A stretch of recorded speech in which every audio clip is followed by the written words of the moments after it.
Morning. Just another Tuesday at Catholic Charities, right? Absolutely. Well, we are so glad to welcome Speaker Ryan to Catholic Charities. We're excited that he has left his house in D.C. and come to our house here in Fort Worth, Texas. My house in Wisconsin, That's actually. That's right. Right. Technically. So we are just so glad you're here today. And over the years, you have done so much to try to learn about what we believe at Catholic Charities Fort Worth that it's going to really take to move the needle on ending poverty. And so just to have the opportunity to have you see firsthand the work we do is just such an honor. So thank you so much for coming all the way this morning from Dallas to Fort Worth, Texas. So we're so glad you're here. So we thought kind of how today would work is that I would ask a few questions to get us started talking. And then I know this is an active group of Catholic Charities supporters and staff, and I know they will be more than happy to start raising their hands and asking you questions as well. So the first thing, you got to meet with some of our clients and case managers this morning. What'd you think? Yeah, so I'm a big fan of Catholic Charities, the Catholic Charities model. Been working on this for a long time, been studying it for a long time. I went to Notre Dame and met with a number of economists at this place called LEO, the Laboratory for Economic Opportunity, who have just done some phenomenal work in measuring success of poverty. And they told me that this is, gosh, about 6 years ago? About 6 years ago, they told me, you have got to meet this woman, Heather Reynolds, in Fort Worth, Texas. You've got the place where they're perfecting the Catholic charity model is in Fort Worth, Texas. So we've developed this friendship since then. So I just tell you,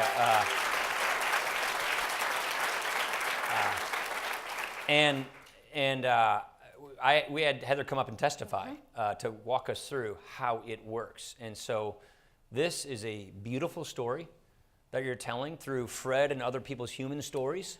It's a beautiful story that needs to be told throughout all of our communities in the country. And what we're simply trying to do is breathe life into this and do what we can to help see more of this beautiful casework management system replicate. And I really believe this is among the keys to going after fixing poverty and addressing it at its root core to break the cycle of poverty. We have not been able to really get our hands around breaking the cycle of poverty in this country, and we've got to think about how to do that. And you are showing us exactly how that can work. And so I just wanted to come and see it with my own two eyes. I've heard so much about you. So thank you very much for having me here today, and that's basically why I'm here. Great. Well, one of the things that we loved at Catholic Charities that you did when you when you were over House Budget Committee, you were trying to kind of understand poverty. You were trying to understand where the federal government was investing in poverty. And you had your staff produce a little chart, and I brought it today because we have blown up this chart at Catholic Charities and framed it. Because it just frustrates us so much to look at. If you're someone in poverty, you know, all you have to do to try to get some sort of assistance. And so you were one of the first people to actually lay this out and to look at this. Tell us, you know, what your ahas were. It took us a year and a half to do that. I know, it's so irritating. No, it really did. It took us a year and a half. So, I was a couple of jobs ago chairman of the House Budget Committee, which oversees the whole, federal budget. And I said, well, where's the list of all the federal poverty programs? And where's the list of, how the measurement of success? No such thing existed, nothing. So we spent a year and a half digging through line item of the federal budget, finding out what are all the things the federal government does to try and fight poverty. And then we wanted to see if it was being successful or not, because we were coming on the 30th anniversary of the war on poverty. Right. So that's why we did that. We had 30 years of the war on poverty. We wanted to see where are we? I wanted to come up with a report for 30 years down the road in the war on poverty, LBJ, and where are we now? It took us a year and a half just to figure out what all the federal government does, and then there was no measurement of success. The entire war on poverty, I'm rounding here, press, I always fact check you all the time on these little things. The success was measured based on input, by effort. That's right. How many programs are you creating? How many people are on the programs? How many dollars are you spending? And therefore, that's how we measure success versus outcomes. Are we actually truly getting people effectively out of poverty or not? And so we put together this report. We actually got assailed by a lot for how dare you, do such a thing. And what we learned is we have 80 different programs from the federal government spending almost $1 trillion a year to fight poverty, and we're not even measuring whether it's working or not. So there are a couple of programs, that do, MCV's one of them, there's some others, So what we then went into is figuring out, well, how do we change the paradigm so that the federal government is not frustrating, displacing, creating barriers and harming efforts to fight poverty, but how can we make sure that all these taxpayer dollars that are going to a good cause are done more effectively, and how do they work in partnership with philanthropy, with the private sector, so that we can all basically harness and harmonize our efforts to an outcome-based approach. And what we learned was really the case management system is the best possible system because it's individual, it's focused, it's customized, it's every single human being has a slightly different problem than the other. And so the cookie cutter, one size fits all, Washington knows best approach just doesn't work. We agree. So we're fighting it up, at the 50,000 foot view, and you're doing it from the bottom up, and we're trying to find out how we meet in the middle. And that's what this is all about. That's great. That's great. And I'm glad you're on that. So help us. So I think we would both agree that reform in our country needs to happen when it comes to poverty work, welfare work, how we're investing our dollars. If you tomorrow could not have to garner votes and get the Senate that's the to problem. agree, I know. If it weren't for the pesky Darn democracy democracy. thing, right. What if you could just rule the world for the day? What three things would you change tomorrow that you think would have the most? I would gains? consolidate most of our poverty programs because they're in so discrete different stovepipes. All these different rules and regulations that are so impersonal, so bureaucratic, so confusing. I would consolidate almost all of them. Get them back to local units of government. Get them back to local charities. I would break up the poverty monopoly. My friend Bob Woodson calls it the poverty industrial complex. I would basically break up the poverty monopoly and allow plenty of different groups to offer these services. So I would take all the poverty money we're spending at the federal government, send it back to our local units of government with a couple of strings. One, we're going to measure very clearly, just like Leo does you, measure for outcomes, transparent books. We're going to have metrics to measure success. And then we're going to let different entities through a casework management system manage these welfare benefits. So it won't just be the county welfare agency managing welfare. It will be Catholic Charities, Lutheran Social Services, the Salvation Army, America Works, whoever will be in charge of this county, this census tract, this group of people, competing based on outcomes on how to get people fully and effectively out of poverty. So I would send those dollars back. I'm not saying cut spending. This actually will save money. Get those dollars back to the local units, break up the monopoly, and then have a competition based on success, based on results for how to better fight and treat the poor. That, to me, in combination with better economic growth plans. That's something we've actually made some pretty good progress on. Of course. There's a lot of regulations that I would cut that just basically create barriers from the philanthropy sector, the private sector, and the charity sector working with government. I get rid of those barriers. And then the third thing, so consolidate, get back, measure, cut the regulations that make it really hard for groups. And then on the economic policy front, that's where we've made some pretty good progress. There's two things that I've fought for to get in this new tax law: social impact bonds and empowerment zones. Those are now in law, and they're here. So each state can designate 25% of its poor census tracts for the new empower. I used to work for Jack Kemp, and when I was Jack Kemp's staff economics guy, I worked on something we called enterprise zones back in those days. This is that idea now finally in law, 25 years later. So now every state can designate 25% of its census tracts, its poor census tracts, and then you can, and there's tax incentives for investors, for private capital to go into investing in those census tracts.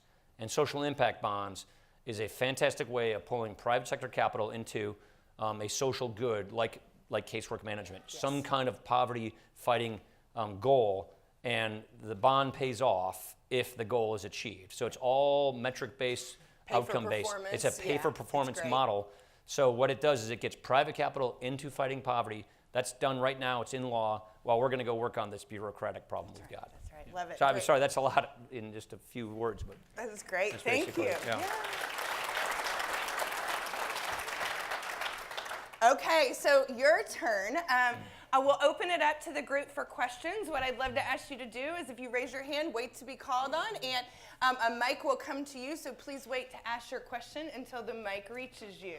So, who do we have? Javier.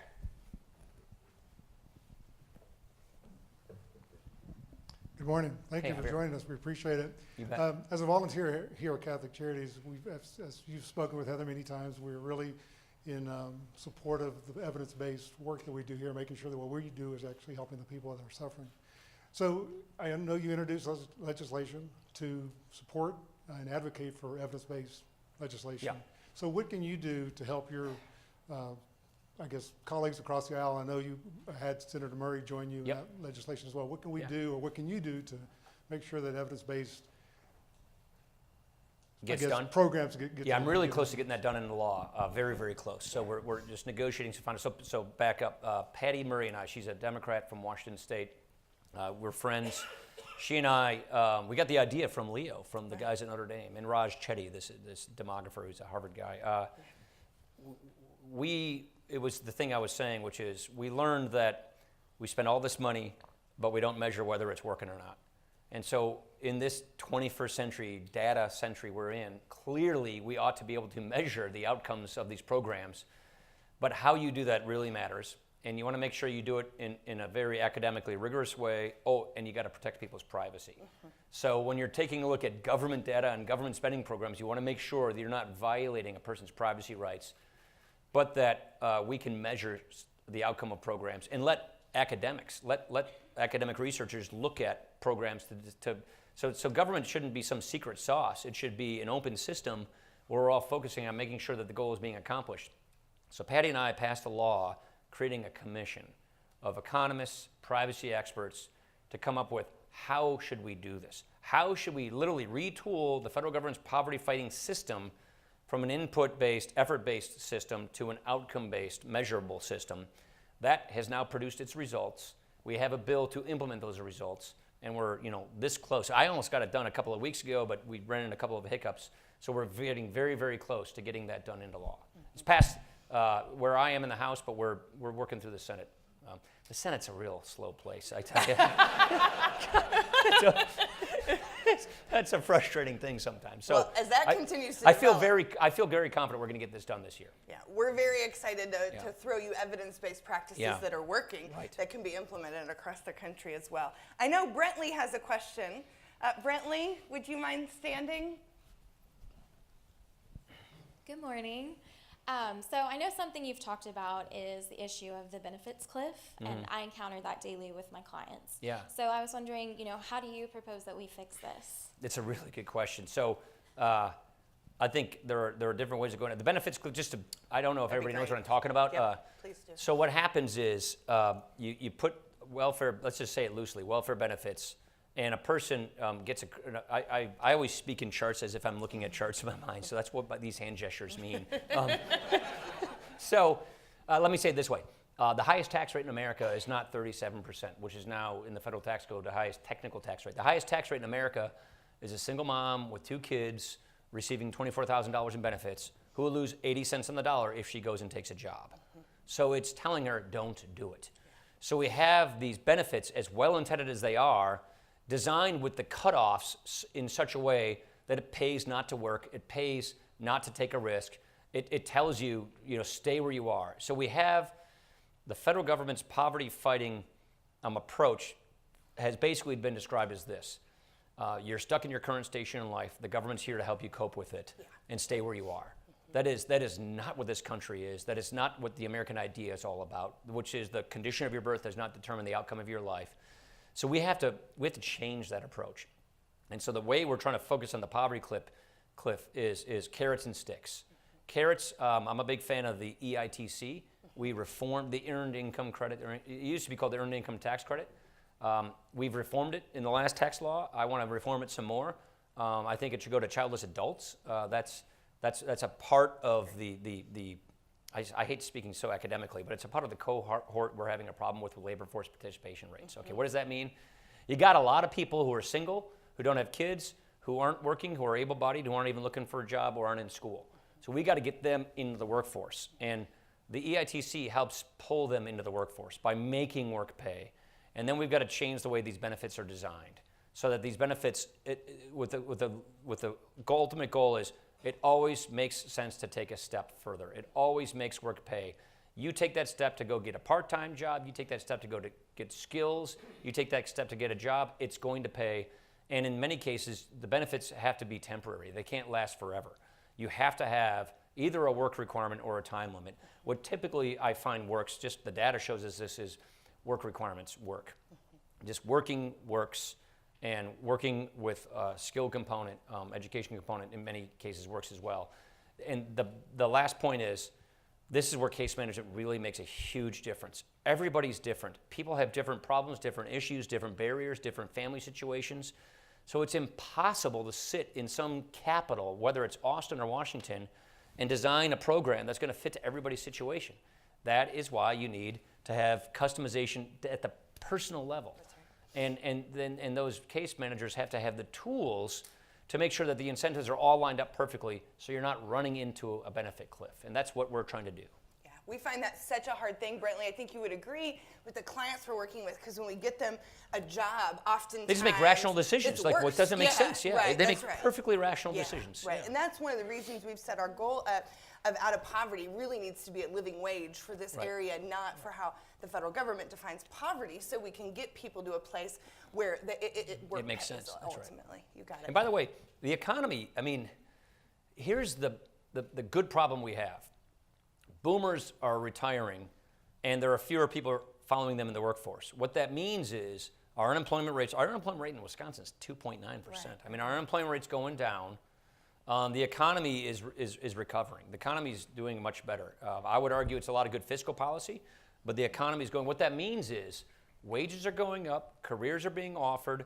There are phenomenal careers that provide living wages with just the right kind of skills that don't require 4-year degrees. No. 2 And years so certificate. 2 years, 2-year school is cool. We're trying to. That's our new mantra. You know, it really is. It's our new mantra. That's Kay and I are going to be working on this spring. So it's the perfect time to do this. It's a perfect time because we need the poor. We need people. We need the men and women in this country who can work and who are not working. We need them because we need their talents in the economy. We need them to share their talents with us, the rest of the economy, so the economy grows. And there's no reason why they should not be able to get themselves in a life of opportunity and upward mobility.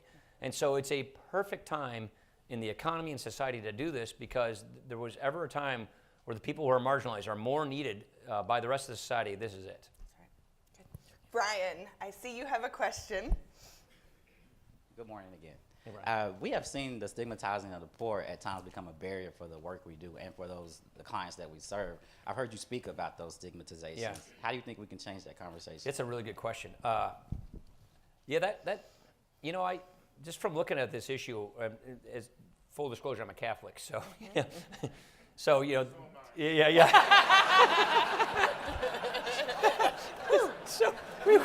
So like, can you do one of these to me? All right, thanks. So bless me.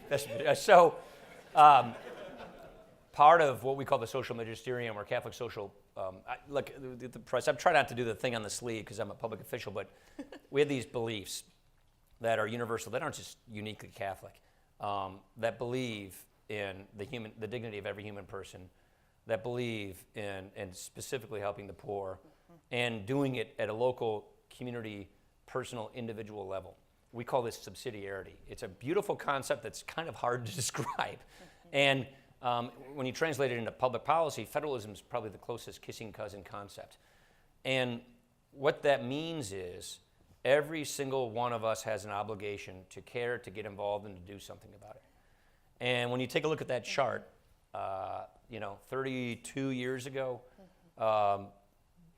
80 programs, about $1 trillion a year, trillions spent.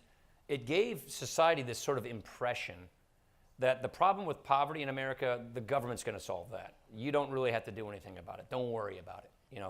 You pay your taxes, do your thing, and then those tax dollars will be used to fix this problem. And it ended up just sort of marginalizing the poor. It ended up isolating and marginalizing people from the poor because people were sort of believed that this was a government problem. It's an everybody problem.